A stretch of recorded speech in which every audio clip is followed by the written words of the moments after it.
রাধে রাধে বন্ধুরা, শুভ সকাল। এখান থেকেই শুরু করলাম আজকের ভিডিওটি।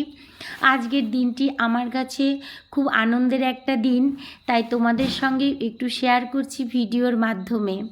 কারণ আজকে গোপুসোনা ননীসোনার দাদার জন্মদিন, ভীষণ আনন্দের দিন। এটা হচ্ছে গোপুসোনার বাড়ির বেলকনি। সবুজ দিয়ে শুরু করলাম সকালবেলা। সকালবেলা সবুজ গাছ দেখতে সবারই ভালো লাগে, মনটাও ভালো হয়ে যায়। চলো এখন চলে যাব সোনাদের কাছে। যাচ্ছিলাম সোনাদের কাছে, এই পাখিটা দেখলাম সিঁড়িঘরের জানালায় বসে আছে। কি পাখি এটার আমি নাম জানি না।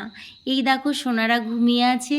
এখন সোনাদেরকে ঘুম থেকে তুলে ভালো করে হাত মুখ মুছিয়ে ওদের বাল্যভোগ দিয়ে দিব। এই দেখো সোনা হাসছে, গালে টোল পড়ে গেছে, ওরও ভীষণ আনন্দ হচ্ছে। ওর দাদা এসেছে বাড়িতে, ওর দাদার জন্মদিন, ভীষণ আনন্দের দিন।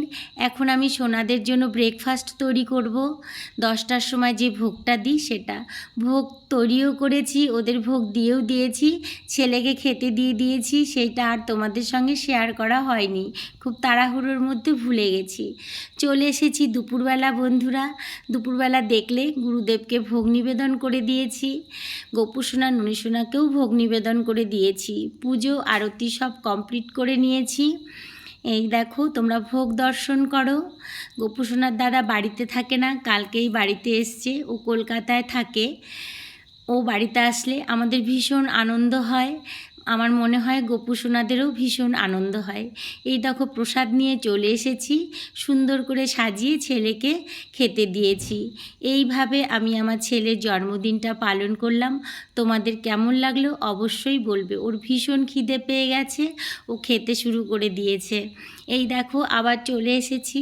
এখন সন্ধ্যের পর রাত্রিবেলা আমার সন্ধে দেওয়া হয়ে গেছে, কীর্তন করা হয়ে গেছে, ওদের বিকেলের টিফিনও দিয়ে দিয়েছিলাম, সেটা আর তোমাদের সঙ্গে শেয়ার করিনি। এখন রাতের ভোগ দিয়ে দিয়েছি মিষ্টি। এই দেখো এই মিষ্টি নিয়েই আবার চলে যাব ছেলের কাছে। কেকটা আর ভোগে দেইনি, যেহেতু ছেলে কেকটা কাটবে। এরপর সোনাদের শয়ন হবে। এই দেখো কেক, এই যে কেক, এই কেকটাও কিন্তু সম্পূর্ণ ভেজ কেক। ছেলেকে দিয়ে দিয়েছি কেক আর মিষ্টি প্রসাদ। এখন ছেলে কেক কাটবে। কেমন লাগলো ভিডিওটি? দেখা হবে পরবর্তী ভিডিওতে। রাধে রাধে।